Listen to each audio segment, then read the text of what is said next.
Preocupante, gracias Ana, muy preocupante la queja de los policías catalanes. Dicen que los recortes están haciendo aumentar los índices de delincuencia, especialmente los asaltos con armas. Menos Mossos en la calle y más conflictos. Según los sindicatos de policía, en solo 3 meses ha habido 50 atracos con violencia en comercios, casi los mismos que en todo un semestre de 2011.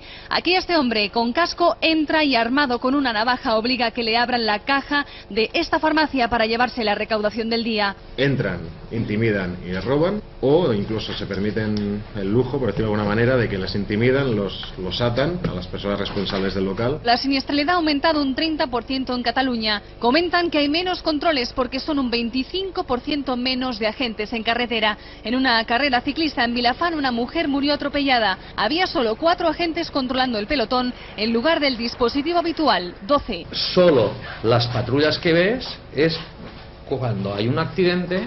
Denuncian que la Generalitat obliga a los agentes a asistir a actos oficiales mientras dejan de hacer su trabajo en la calle. Que paralelamente veamos una sala llena de Mossos d'Esquadra con asistencia obligada, ¿no? Mientras los campesinos de este país tienen que estar vigilándose ellos pues sus tierras, ¿no? Desde la Consejería de Interior les acusan de preocuparse más por mantener privilegios que por servir al país.